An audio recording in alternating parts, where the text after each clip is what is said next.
Film की शुरुआत में हम अर्नब को देखते हैं जो शादी के लिए प्याली से मिलने आया होता है और दोनों छत पर बातें कर रहे होते हैं। अर्नब एक न्यूज़पेपर कंपनी में काम करता है और कोलकाता शहर में अकेला रहता है। अर्नब के माता पिता का घर उसके ऑफिस से बहुत दूर होने के कारण अर्नब ऑफिस के पास ही एक फ्लैट किराए पर लेकर रहता है। प्याली एक नर्स है और अभी वो इंटर्नशिप कर रही होती है। प्याली बताती है कि उसका एक डॉक्टर के साथ अफेयर था, लेकिन वो सिर्फ एक इन्फैचुएशन था जो बहुत जल्दी टूट भी गया। ये एक अच्छी बात है। शादी जैसे पवित्र बंधन में बंधने से पहले अपने अतीत का खुलासा जरूर कर देना चाहिए। यह खुलासा किसी और से अगर हुआ तो बात के मायने बदल जाते हैं और अगले व्यक्ति को भी अपने होने वाले पार्टनर के पास्ट से कोई लेना देना नहीं होना चाहिए, क्योंकि शादी के लिए ज़रूरी है उस इंसान का व्यक्तित्व, सादगी और लॉयल्टी। अच्छे व्यक्तित्व में सादगी होती है और सादगी में निष्ठा। तो फिर इस तरह उन दोनों की बातें शुरू होती हैं, लेकिन उनकी बातों से हमें यह पता चलता है कि अर्नब एक सीधा साधा लड़का है और प्याली एक हंसमुख टाइप की लड़की है। उसके बाद अर्नब अपने माता पिता के साथ वापस घर जाने लगता है और रास्ते में तेज़ बारिश शुरू हो जाती है। अर्नब की माँ पूछती है कि उसे प्याली कैसी लगी, तो अर्नब बताता है कि उसे प्याली पसंद है, लेकिन उन्हें प्याली की भी मर्जी पूछनी होगी। वे यह सब बातें कर ही रहे थे कि अचानक उनकी कार के सामने एक बूढ़ी औरत आ जाती है और उनके कार से टकरा जाती है। यह देख वे सभी घबरा जाते हैं और वे लोग उस बूढ़ी औरत को हॉस्पिटल लेकर जाते हैं। यह एक एक्सीडेंट का मामला था, तो थोड़ी ही देर में पुलिस भी वहाँ आ जाती है। डॉक्टर्स बहुत कोशिश करते हैं, लेकिन उस औरत को बचा नहीं पाते और वो औरत मर जाती है।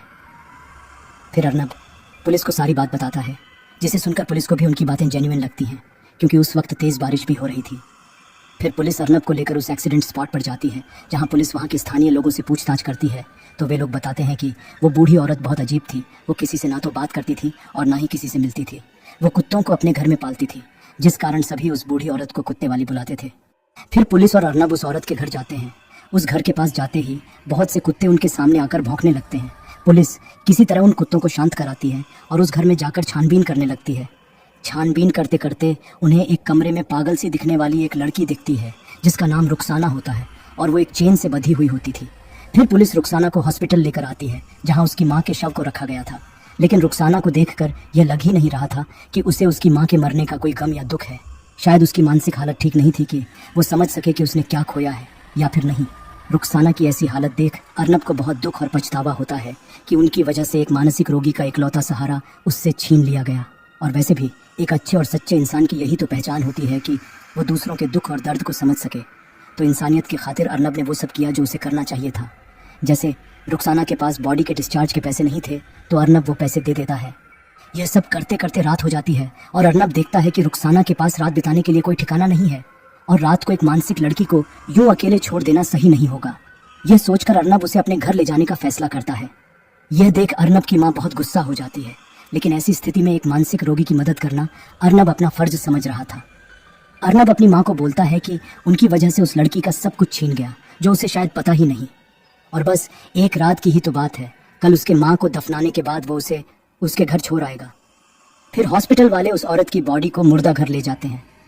मुर्दा घर में एक साहू नाम का वर्ड बॉय होता है, जो उस औरत के शरीर को चेक कर रहा था।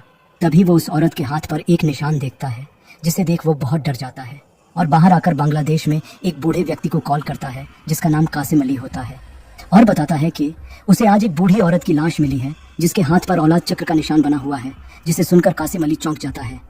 फिर कासिम अली अपने अतीत में हुए एक हादसे को याद करता है और हमें 1995 का वक्त दिखाया जाता है, जहां बांग्लादेश में कासिम अली बहुत से प्रेग्नेंट औरतों और कुछ लोगों को एक घर में कैद करके रखा होता है और उन प्रेग्नेंट औरतों की डिलीवरी करा के उन बच्चों को मार डालता है। उन्हीं प्रेग्नेंट औरतों में से एक औरत कासिम अली की आंखों में अगरबत्ती से हमला करके भाग जाती है और अपने बच्चे को बचा लेती है, जिसे वे लोग पकड़ नहीं पाते। और वो औरत जो कासिम अली के चुंगल से बच निकली थी, वो यही बूढ़ी औरत है और रुखसाना वही बच्ची है जिसे उसने कासिम अली के चुंगल से बचाया था। अब कासिम अली क्यों उन बच्चों को मारता था और यह सारा माजरा क्या है, यह हमें आगे पता चलेगा। दूसरे दिन अर्नब रुखसाना को मुर्दा घर लेकर जाता है, जहां साहू अर्नब से रुखसाना के बारे में पूछने लगता है, जिसका अर्नब कोई जवाब नहीं देता और रुखसाना की माँ को दफनाने की विधि कराने लगता है। तभी हम नोटिस करते हैं कि रुखसाना वहाँ पर जल रहे अगरबत्ती से डरने लगती है और सारे विधि होने के बाद अर्नब उसे उसके घर ले जाता है। अर्नब की सादगी को देख रुखसाना प्रभावित हो जाती है। फिर रुखसाना अपने घर की तरफ जाने लगती है और रास्ते पर उसे उसकी माँ दिखती है, जो उसे बुलाने लगती है, और दूसरे ही पल वो एक भयानक रूप में रुखसाना के सामने आती है, जिसे देख रुखसाना डर जाती है और वहाँ से भागकर अपने घर के अंदर चली जाती है, जहाँ वो सहमी हुई पूरी रात बिता देती है। दूसरे दिन सब कुछ भुला के रुखसाना पास के तालाब में पानी भरने जाती है, जहाँ हम कासिम अली को अपने साथियों के साथ देख पाते हैं, जो रुखसाना को मारने वहाँ आए हुए थे। लेकिन रुखसाना को इसकी भनक पड़ जाती है और वो वहाँ से भाग जाती है और कासिम को वहाँ रुखसाना की सिर्फ एक बाल मिलता है। फिर उसी रात हमें अर्नब को दिखाया जाता है, जिसके गली के कुत्तों के भौंकने से नींद टूट जाती है। अर्नब को ऐसा लगता है कि उसके घर के बाहर कोई है, तो वो बाहर देखने जाता है, लेकिन वहाँ कोई नहीं होता, तो वो वापस अंदर चला आता है। अंदर आकर अर्नब देखता है कि उसके घर में किसी के पैरों के निशान हैं, जो उसके बिस्तर के नीचे तक जा रही होती है। अर्नब घबराते हुए बिस्तर के नीचे देखता है तो वहाँ रुखसाना होती है, डरी सहमी हुई। रुखसाना बताती है कि कोई उसे मारना चाहता है और बचने के लिए वो भागकर उसके पास आई है। उस रात रुखसाना वहीं सो जाती है। दूसरे दिन सुबह अर्नब रुखसाना को बोलता है कि जब तक न वो उसके रहने का कोई बंदोबस्त कर दे, तब तक वो उसके घर में रह सकती है। यह कहकर अर्नब ऑफिस के लिए निकल जाता है और सीन यहीं कट हो जाता है। दूसरे सीन में हमें कासिम अली को दिखाया जाता है, जो अपने कुछ आदमी के साथ रुखसाना को मारने का प्लान बना रहा होता है। अब वो एक गरीब पागल लड़की के पीछे क्यों पड़ा हुआ है और उसे क्यों मारना चाहता है, यह हमें आगे पता चलेगा। दूसरे सीन में हम रुखसाना को देखते हैं, जो अपनी नाखून काट रही थी। तभी उसे कुछ आवाज़ आती है तो वो देखने बाहर जाती है, लेकिन वो सिर्फ दरवाजे की आवाज़ होती है। तो रुखसाना उसे बंद करके वापस अपने कमरे में चली जाती है। लेकिन कमरे में जाते ही वो खुद को एक भयानक रूप में देखती है, जो उसे देख मुस्कुराती है। यह देख रुखसाना बहुत डर जाती है और बाथरूम में जाकर छुप जाती है, लेकिन वहाँ उसे उसी बुढ़िया का भूत आकर डरा देती है, जो उसे जंगल में मिली थी। और यह सीन यहीं कट हो जाता है। शाम को अर्नब रुखसाना के लिए कुछ कपड़े लेकर आता है, जिसे देख रुखसाना को बहुत अच्छा लगता है। फिर रात के डिनर के वक्त अर्नब बताता है कि उसने एक आश्रम का पता किया है जहाँ रुखसाना रह सकती है। ये सुनकर रुखसाना जाने से मना कर देती है और जाकर बिस्तर के नीचे छुप जाती है। रात को अर्नब को किचन से कुछ आवाज़ें आती हैं, तो वो किचन में देखने जाता है। किचन में जाकर अर्नब देखता है कि रुखसाना डस्टबिन से खाना खा रही है, तो वो उसे बैठा के ठीक तरह से खाना खिलाता है, जिसे रुखसाना बड़े ही चाव से खा लेती है। दूसरे दिन अर्नब रुखसाना को लेकर उस आश्रम जाता है, लेकिन वहाँ की हालत और हालात को देख अर्नब को मजबूरन रुखसाना को वापस अपने घर लेकर जाना पड़ता है। और हम देखते हैं कि रुखसाना उसके ही घर में रहने लगती है और दोनों में एक दोस्त जैसा अनोखा रिश्ता बन जाता है। लेकिन रुखसाना मन ही मन अर्नब को चाहने लगी थी। फिर एक दिन शाम को रुखसाना टीवी पर एक रोमांटिक सीन देखती है, जिसे देख रुखसाना प्रभावित होती है और उस सीन को सोचती रहती है। तभी उसके पेट में जोरों का दर्द शुरू हो जाता है। तभी अर्नब भी आ जाता है और उसे ऐसी हालत में देख उसकी मदद करने जाता है, लेकिन रुखसाना उसे अपने से दूर करके एक कमरे में खुद को बंद कर लेती है। फिर जब रात को अर्नब सो जाता है तो हम देखते हैं कि रुखसाना बैल्कनी में एक अजीब तरीके से बैठी है। फिर वो देखती है कि एक कुत्ता भौंक रहा है, तो वो जाकर उस कुत्ते को मार डालती है। लेकिन हम देख पाते हैं कि रुखसाना को उस कुत्ते को मार के पछतावा हो रहा था। दूसरी तरफ हम कासिम अली को देखते हैं, जो एक औरत के पास जाता है रुखसाना के उस बाल को लेकर, जो उसे उसके घर पर मिला था। वो महिला कासिम अली को लुभाने की कोशिश करती है, लेकिन जैसे ही कासिम अली कुछ मंत्र बोलने लगता है, तभी वो महिला एक भयानक रूप में उसके सामने आती है। फिर वो औरत रुखसाना के बालों को सूंघ के कासिम अली को बताती है कि वो लड़की किसी लड़के के घर पर रह रही है और वो उससे एक बच्चा पाकर रहेगी। फिर दूसरे दिन अर्नब देखता है कि रुखसाना कुछ स्केच बना रही है, जिसमें कुछ जानवरों के साथ इफरीत का भी स्केच होता है, जिसे अर्नब समझ नहीं पाता। रुखसाना सारा दिन नेल कटर से अपने नाखूनों को काटती रहती थी। फिर एक दिन मजाक मजाक में अर्नब ऑफिस जाने से पहले वो नेल कटर छुपा देता है, और जब रुखसाना को वो नेल कटर नहीं मिलता तो वो एक चाकू से अपने नाखून काट लेती है, जिस कारण वो लहूलुहान हो जाती है। शाम को जब अर्नब ऑफिस से वापस आता है तो रुखसाना की हालत देख अर्नब को बहुत गिल्ट फील होता है और रुखसाना के हाथ और पैरों पर दवाई लगा देता है। अब तक रुखसाना उसे चाहने लगी थी और अर्नब भी उसे पसंद करने लगा था, और यही चाहत दोनों को करीब ला देती है और सीन यहीं कट हो जाता है। दूसरे दिन कासिम अली अपने साथियों के साथ अर्नब से मिलने उसके ऑफिस जाता है और उसे बताता है कि जो लड़की उसके घर में है वो खतरनाक है, वो इफरीत की बेटी है और औलाद चक्र के बारे में बताने की कोशिश करता है। लेकिन अर्नब एक मॉडर्न ख्यालों वाला लड़का होता है, जिस कारण वो उनकी बातों को बकवास कहता है और उन्हें वहाँ से जाने को कहता है। उसी शाम को जब अर्नब अपने घर जा रहा था, तब साहू चुपके से उसका पीछा करता है ताकि उन्हें उसके घर का पता चल सके। लेकिन अर्नब को यह पता चल जाता है और साहू पर हमला कर देता है, लेकिन साहू उसे मारकर बेहोश कर देता है और वहाँ से भाग जाता है। दूसरी तरफ रुखसाना अर्नब के लिए सच सवर रही थी। तभी अर्नब लहूलुहान होकर घर में आता है और गिर जाता है। यह देख रुखसाना घबरा जाती है और उसे पूछने लगती है कि क्या हुआ और किसने किया। अर्नब उससे सारी बात बताता है, मतलब कासिम अली के औलाद चक्र से लेकर साहू के साथ हुए मुठभेड़ तक, और यह कहते हुए अर्नब बेहोश हो जाता है। लेकिन यह सुनकर रुखसाना बहुत गुस्सा हो जाती है और अर्नब को सुलाकर उसी वक्त मुर्दा घर चली जाती है। मुर्दा घर जाकर रुखसाना उस वर्ड बॉय साहू पर हमला करके उसे बेरहमी से मार डालती है और वहाँ से भाग जाती है। दूसरे दिन सुबह अर्नब को होश आता है और तभी उसे पियाली का कॉल आता है जो उसके दरवाजे पर ही थी और उसे सरप्राइज देने आई थी। उसके सरप्राइज ने अर्नब को शॉक में डाल दिया था। अर्नब रुखसाना को एक कमरे में जाने को बोलता है क्योंकि वह नहीं चाहता था कि किसी को यह पता चले कि उसके घर में एक लड़की रह रही है। पियाली आकर देखती है कि अर्नब को चोट लगी है तो वो अर्नब को फर्स्ट एड बॉक्स लाने को बोलती है और उसके घर को एक्सप्लोर करने लगती है। एक्सप्लोर करते करते वो उसी कमरे में चली जाती है जिसमें रुखसाना थी। पियाली को उस कमरे में जाते देख अर्नब घबरा जाता है, लेकिन अंदर जाकर अर्नब देखता है कि रुखसाना उस कमरे में नहीं है, जिसे देखकर अर्नब को कुछ समझ में नहीं आता कि अचानक रुखसाना इस कमरे से कहाँ गायब हो गई। अर्नब को दवाई लगाते लगाते पियाली उसे किस करने की कोशिश करती है। तभी अर्नब देखता है कि रुखसाना खिड़की के बाहर से उल्टा लटक के उन्हें देख रही है, जो एक भयानक मंजर था। लेकिन ये भयानक मंजर देख अर्नब घबरा जाता है और पियाली को अपने से दूर ढकेल देता है। अर्नब के जीवन में क्या चल रहा है इससे पियाली अनजान थी। उसे लगा कि शादी से पहले अर्नब शायद यह सब नहीं चाहता और इसी गिल्ट फीलिंग के कारण पियाली वहाँ से चली जाती है। तभी रुखसाना खिड़की से उस कमरे में चली आती है और अर्नब को किस करने की कोशिश करती है, लेकिन अर्नब का बैड लक इतना ख़राब था कि तभी पियाली अपना मोबाइल लेने उस कमरे में आती है और उन्हें ऐसी स्थिति में देख कुछ नहीं कहती और वहाँ से चली जाती है। अर्नब उसे रोकने और समझाने की बहुत कोशिश करता है, लेकिन पियाली उसकी एक नहीं सुनती और वहाँ से चली जाती है। वापस आकर अर्नब रुखसाना को डांटने लगता है और रुखसाना गुस्से में अर्नब को एक हाथ से हवा में उठा देती है, जिसे देख अर्नब बहुत डर जाता है। रुखसाना को तुरंत अपनी गलती का एहसास होता है और अर्नब को मनाने की कोशिश करती है और अर्नब मान भी जाता है। तभी अर्नब टीवी पर उस वर्ड बॉय के मर्डर का न्यूज़ देखता है, जहां हॉस्पिटल का वही स्टाफ जिसने रुखसाना को देखा था वो बता रहा था कि उसने एक लड़की को देखा जिसने हमला किया था और बड़ी ही फुर्ती के साथ वहां से भाग गई, जो किसी भी आम इंसान के लिए नॉर्मल नहीं था। ये सुनकर अर्नब के तो जैसे होश ही उड़ गए। फिर अर्नब को कासिम अली की बातें याद आती हैं तो वो ऑफिस जाकर औलाद चक्र और इफरीत के बारे में इन्वेस्टिगेट करने लगता है और यहाँ हमें इस कहानी और रुखसाना की असलियत का पता चलता है। तो बात कुछ ऐसी है कि औलाद चक्र एक ग्रुप या संगठन का नाम है जो इफरीत शैतान की पूजा करते हैं, मतलब उनके फॉलोअर्स हैं, और औलाद चक्र का निशान उन महिलाओं को मिलता था जो इफरीत जिन्न से गर्भवती होती थी। कहा जाता है कि इफरीत के बच्चे इंसान से बहुत अधिक ताकतवर होते हैं। इफरीत के लड़के इंसानी महिलाओं को प्रेग्नेंट करके और भी इफरीत के बच्चे पैदा करते हैं ताकि उनका नस्ल पूरी दुनिया पर कब्जा बना सके, और जो लड़की होकर पैदा होती है उन्हें परी कहा जाता है और वो दूसरे इंसानी मर्द से संबंध बनाते हैं और इफरीत का बच्चा पैदा करते हैं। लेकिन उन लड़कियों के शरीर में जहर होता है जो उन्हें समय समय पर बाहर निकालना पड़ता है, नहीं तो वे उसी जहर से मारे जाते हैं। दूसरी तरफ कासिम अली और उसके साथी इस कयामत को रोकने के लिए एक कयामत आंदोलन का हिस्सा थे, जो हर उस नवजात बच्चे को मार डालते थे जिन महिलाओं के हाथ पर औलाद चक्र का निशान होता था, ताकि वे लोग कयामत को रोक सकें। इफरीत की बेटी जिस किसी इंसान से संबंध बनाकर प्रेग्नेंट होती थी उसी इंसान को अपने जहर से मार डालती थी। जहाँ इंसान के बच्चे को जन्म लेने के लिए 9 महीने का समय लगता है, वहाँ इफरीत की बेटियों को बच्चा पैदा करने के लिए सिर्फ 1 महीने का समय लगता है। वे लोग यह इसलिए करते हैं ताकि अगर इंसानी मर्द और औरत एक ना हो सके तो इंसानी नस्ल धीरे धीरे खत्म हो जाएगी और पूरी दुनिया पर सिर्फ इफरीत के बच्चों का ही राज होगा। उन इफरीत के बच्चों के अम्बिलिकल कोड नहीं होते हैं जो हर नॉर्मल इंसान के बच्चों के होते हैं, ताकि वह बच्चा अपनी माँ के कोख में जरूरी आहार पा सके और एक स्वस्थ बच्चे के रूप में पैदा हो सके। इफरीत के बच्चों को उन गर्भवती महिलाओं के गर्भ में इफरीत ही पालन पोषण करता है, जिस कारण वो बच्चा अपनी माँ से कोई भी अटैचमेंट महसूस नहीं करता। और यहाँ हमें पता चलता है कि क्यों रुखसाना को उसकी माँ के मरने का कोई गम नहीं था।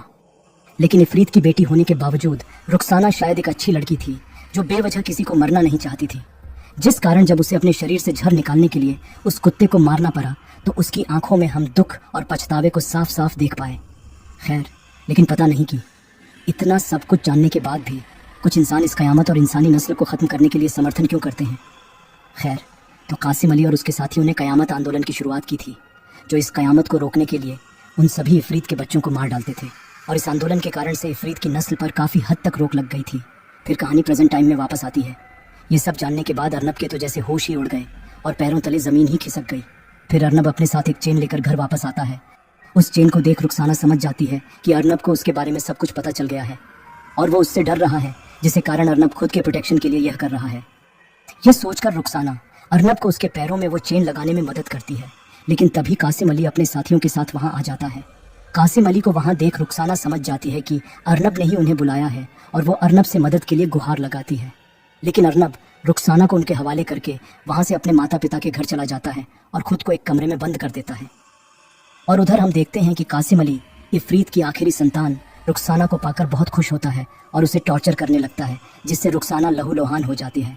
ये सीन देख मुझे बहुत खराब लग रहा था। माना कि रुखसाना एक शैतान की बेटी है, लेकिन है तो वो एक इंसान ही ना।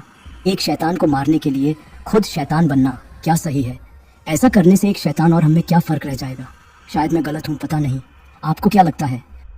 तो अर्नब से मिलने पियाली आती है, जो उससे बहुत नाराज थी उस इंसिडेंट के कारण। अर्नब पियाली को रुखसाना के बारे में सब कुछ बताता है और यह भी बताता है कि वो रुखसाना को कासिम अली के हाथ सौंप के आया है। अर्नब बोलता है कि उसे पता नहीं चल रहा है कि शैतान कौन है, रुखसाना जिसने अभी तक किसी को बिना वजह नहीं मारा, या वो खुद जिस पर रुखसाना ने भरोसा किया और बदले में उसने उसे उन दरिंदों के हाथ मरने के लिए छोड़ आया। ये सुन के पियाली उसे समझाती है कि रुखसाना कैसी भी हो, उसे अर्नब की ज़रूरत है और अर्नब को उसकी मदद के लिए वहाँ जाना चाहिए। पियाली की बात सुन के अर्नब को रुखसाना के साथ बिताए अच्छे पल याद आते हैं और इतने दिनों तक साथ रहने की वजह से अर्नब रुखसाना को चाहने भी लगा था। ये सब सोचकर अर्नब रुखसाना को बचाने उसी वक्त अपने फ्लैट के लिए निकल जाता है। लेकिन अर्नब ये भूल गया था कि रुखसाना इफरीत की बेटी है। बचाना उसे नहीं बल्कि उसके आसपास के लोगों को है। और जैसा कि हमने सोचा था, रुखसाना किसी तरह खुद को छुड़ा के कासिम अली के साथियों को बेरहमी से मार डालती है और फिर कासिम अली के पास जाती है उसे मारने के लिए। रुखसाना को देख कासिम अली बहुत डर जाता है और मंत्र बोलने लगता है और अगरबत्ती ढूंढता है, लेकिन उसे रुखसाना ने पहले ही हटा दिया था। हम देखते हैं कि कासिम अली के मंत्रों का रुखसाना पर कोई असर नहीं हो रहा है और देखते ही देखते रुखसाना कासिम अली की गर्दन मरोड़कर उसे मार डालती है। इस पूरे समय रुखसाना हेडफोन में गाना सुन रही थी, जिस कारण उसे कासिम अली के मंत्र ना तो सुनाई दे रही थी और ना ही उस पर कोई असर हो रहा था। कुछ देर में अर्नब अपने फ्लैट में पहुंच जाता है और वहां का खौफनाक नज़ारा देख सहम जाता है और घर में चारों तरफ रुखसाना को खोजने लगता है, लेकिन वो कहीं नहीं मिलती। तभी अर्नब को पियाली की एक स्केच दिखती है जिसे रुखसाना ने अपने पैर से रौंद दिया था। यह देख अर्नब समझ जाता है कि पियाली की जान को खतरा है। अर्नब उसी वक्त पियाली को कॉल करके बताता है कि रुखसाना उसे मारने आ रही है और पियाली को खिड़की दरवाजे बंद करने को कहता है। पियाली भी सभी खिड़की और दरवाजे बंद कर देती है, लेकिन तब तक बहुत देर हो चुकी थी। रुखसाना वहाँ पहुँच चुकी थी और पियाली पर हमला कर देती है और उसे मार मार के लहूलुहान कर देती है। तभी रुखसाना को लेबर पेन शुरू हो जाता है। पियाली बहुत डरी हुई थी और लहूलुहान भी थी, लेकिन जब उसने देखा कि रुखसाना को लेबर पेन हो रहा है तो वो सब कुछ भुला के रुखसाना के बच्चे की डिलीवरी का प्रोसेस करने लगी और रुखसाना और अर्नब के बच्चे को इस दुनिया में लाने में उसकी मदद की। पियाली की अच्छाई और इंसानियत को देख रुखसाना चौंक जाती है। रुखसाना सोचती है कि जिसे वो मारने आई थी वही उसके बच्चे की डिलीवरी कराने में उसकी मदद कर रही है। यह देख रुखसाना समझ जाती है कि पियाली एक अच्छी लड़की है और डिलीवरी के बाद रुखसाना वहाँ से चली जाती है।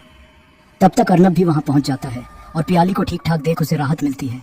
पियाली उसे वहाँ क्या हुआ वो सब बताती है। यह सुनकर अर्नब रुखसाना से मिलने उसके उस घर में जाता है जहाँ से यह कहानी शुरू हुई थी, जहाँ रुखसाना अपने अंदर के जहर को निकाल ना पाने के कारण मर रही थी।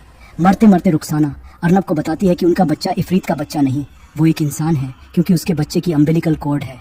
ये कहकर रुखसाना मर जाती है और यह सीन यहीं कट हो जाता है। इस फिल्म में हॉरर एलिमेंट्स हैं और जगह जगह पर जंप स्केयर्स भी हैं, जिसे देख आपको एक नेचुरल हॉरर की फीलिंग आएगी। तो चलिए अब इस मूवी के कुछ अनसुने, अनकहे और अनदेखे फैक्ट्स पर चर्चा करते हैं। इस मूवी में अच्छाई, प्यार और इंसानियत तो दिखाया गया है। पहले बात करते हैं अच्छाई की। मूवी में रुखसाना को इफरीत ही हॉन्ट कर रहा था, क्योंकि इफरीत को शायद समझ में आ गया था कि रुखसाना ये खूनी खेल पसंद नहीं कर रही है और एक इंसान को चाहने लगी है, जिस कारण मूवी के अंत में रुखसाना को इफरीत का बेटा नहीं बल्कि एक इंसान का बेटा पैदा हुआ जिसकी नाभि थी। और इसका शायद इफरीत को अंदाजा हो गया था, इसीलिए रुखसाना को उसी का भयानक रूप दिखा के उसे यह एहसास दिलाने की कोशिश कर रहा था कि वो असल में कौन है। लेकिन फिर भी रुखसाना के मन को अच्छाई से दूर नहीं कर पाया, जिसका आरंभ हो चुका था। और उसका सबूत हमें तब मिला जब उसने अपने अंदर के जहर को निकालने के लिए मजबूरन उस कुत्ते को मारना पड़ा। और यह करते हुए उसे दुख और पछतावा हो रहा था, लेकिन वो बेबस थी। इस फिल्म में दिखाया गया है कि प्यार एक शैतान की संतान को भी अच्छाई के रास्ते ले जा सकती है। जब अर्नब को इफरीत और परी के बारे में पता चल गया, तब वह आकर रुखसाना के पैरों में जंजीर लगाने लगा। उस वक्त रुखसाना को समझ में आ गया था कि अर्नब को उसकी असलियत का पता चल गया है और शायद खुद को बचाने के लिए यह कर रहा है। ये सोचकर रुखसाना ने खुशी खुशी खुद ही अपने पैरों में जंजीर बांध दिया। और रुखसाना ने पहले भी जब उसके अंदर के जहर के कारण पेट में दर्द हुआ तो उसने अर्नब पर हमला नहीं किया, बल्कि अपने दर्द को बर्दाश्त किया और खुद को एक कमरे में बंद कर लिया ताकि वो अर्नब को कोई नुकसान न पहुंचा सके। और तीसरा है इंसानियत, जिसकी झलक हमें पियाली में दिखी। फिल्म के अंत में जब रुखसाना पियाली को मारने आती है तब उसे लेबर पेन शुरू हो जाती है। पियाली को पता था कि रुखसाना उसे मारने आई है, लेकिन फिर भी पियाली उसकी डिलीवरी में मदद करने लगती है, ये जानते हुए भी कि डिलीवरी के बाद जब रुखसाना ठीक हो जाएगी तब वह उसे मार भी सकती है, क्योंकि पियाली के लिए रुखसाना तो एक शैतान ही है जिनमें दया नहीं होती। लेकिन फिर भी पियाली ने उसकी मदद करना अपना फर्ज समझा और इसी इंसानियत को देख रुखसाना का भी मन बदल जाता है और उसे अपने किए पर पछतावा हुआ और वहाँ से चली गई। इस फिल्म में एक बहुत ही गहरी बात हमें बताई गई है और वो ये है कि अच्छाई और बुराई हम सबके अंदर है, लेकिन ये हम पर है कि हम किसको अपने ऊपर हावी होने देते हैं। बुराई हमें शैतान बना देती है और अच्छाई हमें इंसानियत और एक अच्छा इंसान बनाती है, जिसके सामने आखिर में बुराई भी हार मानती है। अर्नब की एक बात शायद आपको भी सोचने पर मजबूर कर दिया होगा। जब अर्नब ने प्याली को कहा कि उसे पता नहीं चल रहा कि कौन शैतान है, रुखसाना या वो खुद। शायद अर्नब एक तरह से सही है। जैसा इस मूवी में दिखाया गया है कि शैतान अपनी नस्ल को पूरी दुनिया में फैलाकर इस दुनिया पर कब्जा करना चाहता है और हम इंसान ही उसकी सबसे बड़ी रुकावट हैं, जिस कारण शैतान इस दुनिया से इंसान को ख़त्म करना चाहता है। और इसीलिए इस मूवी में दिखाया गया है कि शैतान इंसान को ही इस्तेमाल कर रहा है। ठीक इसी तरह हम इंसान भी अपनी नस्ल को पूरी दुनिया में फैलाने के लिए बाकी जीव जंतु और पेड़ पौधे को ख़त्म करते जा रहे हैं। तो हम में और उनमें क्या फ़र्क है? लेकिन दोस्तों, फ़र्क है, बहुत बड़ा फ़र्क है। शैतान अपने शौक़ और मकसद के लिए इंसानों की बलि और ख़त्म करना चाहता है, और हम इंसान अपनी ज़रूरत के लिए किसी जानवर या पेड़ पौधे को काटते हैं, लेकिन ये भी ध्यान रखते हैं कि वो नस्ल ख़त्म ना हो जाए। हम में दया और अच्छाई है, लेकिन शैतान के पास ना तो दया है और ना ही किसी की अच्छाई करने की चाहत। अगर वो किसी के लिए अच्छा करता भी है तो वो अपने मतलब के लिए। और इसी तरह हमारे अंदर भी इंसान और शैतान दोनों रहते हैं। शैतान हमसे वो काम कराता है जिससे दूसरों को तकलीफ़ और दुख होता है, जैसे चोरी, मर्डर आदि, और इससे हमारे अंदर के शैतान को बड़ा मज़ा आता है। और दूसरी तरफ हमारे अंदर का इंसान हमें इंसानियत, प्यार और अच्छाई के रास्ते पर ले जाती है, जो थोड़ा मुश्किल तो ज़रूर होता है, लेकिन अंत में जीत हमेशा इंसानियत, प्यार और अच्छाई की ही होती है, शैतान की नहीं। दोस्तों, अगर आपको ये एक्सप्लेनेशन अच्छी लगी हो तो इसे लाइक कर देना, और अभी तक सब्सक्राइब नहीं किए हो तो सब्सक्राइब कर देना। इसी के साथ यह मूवी यहीं समाप्त हो जाती है। तो चलिए मिलते हैं दूसरी कहानी में।